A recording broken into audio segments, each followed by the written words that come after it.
Fire is chaos. Fire is clarity. It devours, it illuminates, it destroys, but it creates. And since the dawn of time, humans have sat beside flames to survive the night, to cook food, to tell stories. But we also turn to fire for meaning. Ancient philosophers, mystics, and poets looked at fire and saw reflections of us, our passions, our anger, our purpose, our becoming. And today, we return to those sparks of wisdom to find 5 timeless lessons from fire about transformation, intensity, and the power of light.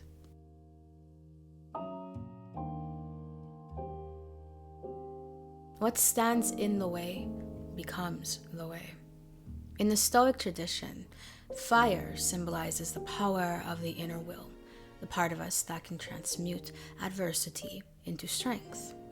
When a forest burns, it's not the end. It's the clearing for something new. And in life, you'll be called to burn away parts of yourself, old beliefs, false identities, relationships that suffocate instead of fuel. Pain is not always a punishment. Sometimes it's a purification. To grow, you must let it burn. In Greek mythology, the phoenix is a magnificent bird that lives for centuries, but it doesn't fear death. The phoenix actually welcomes it. When its time comes, the phoenix builds its own pyre. It nestles into the flames willingly, letting the fire consume it completely. From those ashes, it rises, renewed, radiant, reborn. This myth was not about immortality. It was about transformation. What Neville Goddard would liken to the crucifixion of Jesus Christ in his teachings about self-abandonment, to abandon the old identity, to be resurrected as your most magnificent form.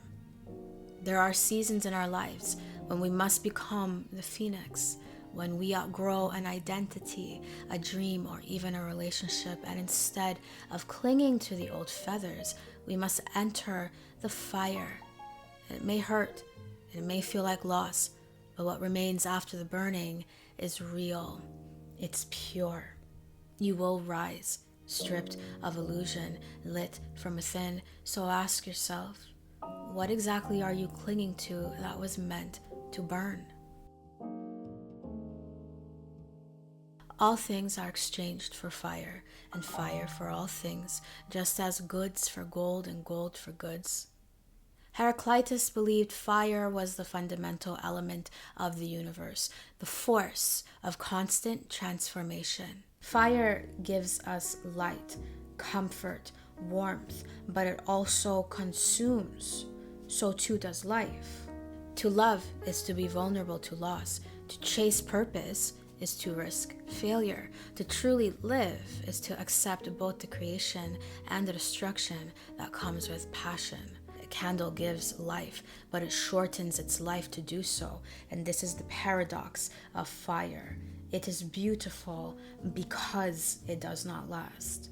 In ancient Greece, the Titan Prometheus defied the gods by stealing fire and giving it to humanity. He knew he would suffer for it, and he certainly did.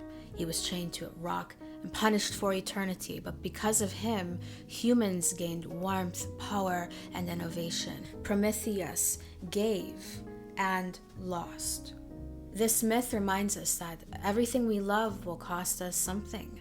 Creation and sacrifice are inseparable. You must be willing to die to your present self so that the greater you can be born. Or take the Hindu story of Shiva, the god of destruction and transformation. In the dance of fire, Shiva ends the world not out of hatred, but out of love, because from that destruction, a new world is born. To be human is to burn brightly, knowing the flame may hurt. To offer love, even though it may not last. To build something, knowing it may one day be gone, and yet we do it anyway. Because fire, fleeting, radiant, wild, is the heartbeat of all beauty. Fragrance is memory. It is not just something you wear, it is something that changes the way you feel. A scent can shift your entire energy. And lately I've been rotating through a few fragrances thanks to Scentbird. Right now I'm wearing Voodoo Lily by Heretic, which has these soft top notes of sandalwood, Moroccan rose, and lily accord. I find it to be very romantic yet still grounded.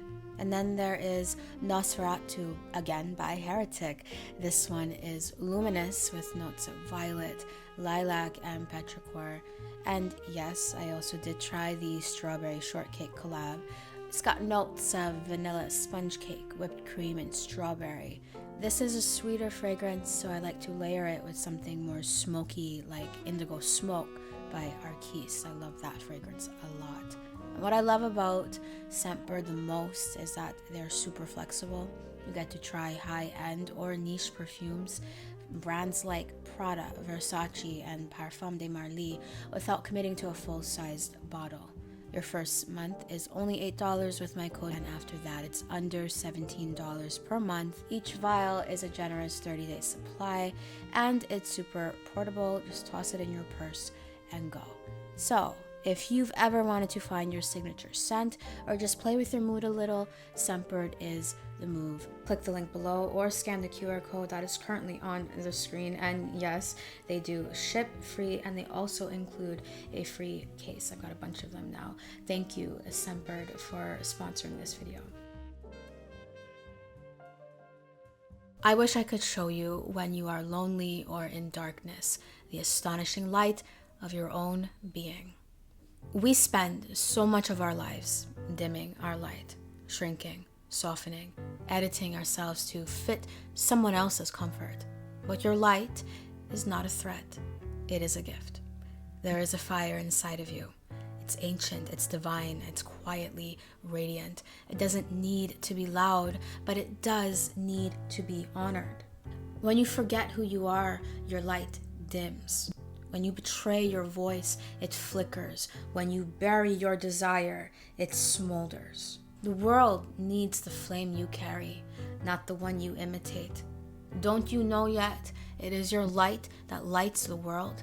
There was once a hypothetical woman who carried a candle into every room she entered. Not a real candle, obviously, but a presence, a warmth, a stillness that made others feel safe. One day, someone asked her how she stayed so lit, and she said, "Because I stopped asking for permission to glow."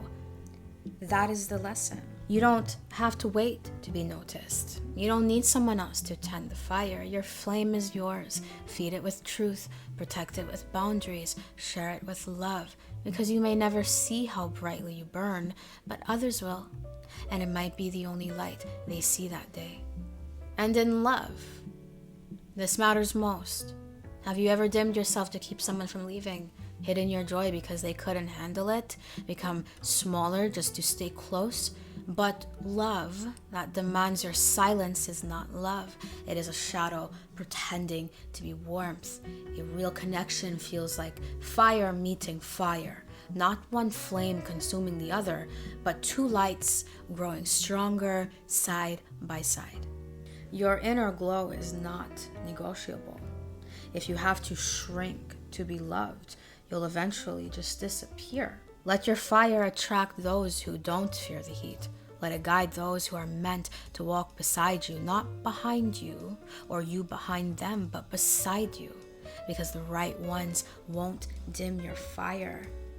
Baby, they'll dance with you in it. When thunder crashes, the valley answers. In Taoist thought, lightning and thunder are not warnings, they are awakenings. Sometimes we mistake sudden change or disruption as danger, when really it's just divine intervention. Fire comes fast, a lightning strike, a moment of realization, a flash of truth you cannot ignore. Think of all those moments in your life when everything changed in an instant. A breakup, a diagnosis, a dream that shattered. That was the lightning. And though it burned, it also lit the way. There is no growth without shock, no awakening without heat. In ancient myths, fire sent from the heavens was seen as both destruction and divine favor. The Greeks feared Zeus's bolts, But they also believed that lightning purified what it touched. The Celts believed lightning struck sacred trees, marking places of spiritual power. In your own life, the bolt that shattered everything might also be the strike that revealed who you really are. That moment you didn't want but somehow needed, that conversation that ended something but quietly gave you the clarity you sought. Lightning doesn't ask for permission. It doesn't knock gently. It breaks you open so something truer can emerge. So the next time the sky splits open above you, don't run. Listen. The lightning is not here to destroy you. It's only here to wake you up. One must still have chaos in oneself to be able to give birth to a dancing star. Nietzsche believed that within each of us burns a fire, a divine chaos, a hunger to become more than we were yesterday. But to evolve, to rise, to shine, we must first embrace the heat of discomfort, the heat of doubt, the heat of choosing our truth over our fear, the heat of process. Your future self is forged in the fire of your present struggle. Every hard decision is a spark. And unlike fire that burns to end, this fire burns to begin. There once was a sculptor who worked with iron. He would place his art into the flames again and again, shaping, reshaping, refining. When asked why he didn't stop once it was already beautiful, he said, "Because the fire sees what I cannot, and it never leaves anything unfinished." You are not unfinished. You are still becoming. And the fire, your will, your desire, your pain, it's not the end, it's the artist. Let it shape you, let it stretch you, let it reveal the dancing star you were always meant to become. So what does it mean to be like fire? To destroy, yes, but also to ignite, to bring warmth and truth even when it stings, to accept that you were made to blaze, not to be extinguished. Let yourself become. Let yourself burn. Let yourself light the way. Because you are the fire. And with that being said, thank you for watching this video. I truly do hope you enjoyed it. If you did, I trust you'll give this video a thumbs up and subscribe to this channel for more content just like this one. So, how did you like today's video, and what video would you like to see next? You let me know in the comment section down below. I cannot wait to see you in the next video.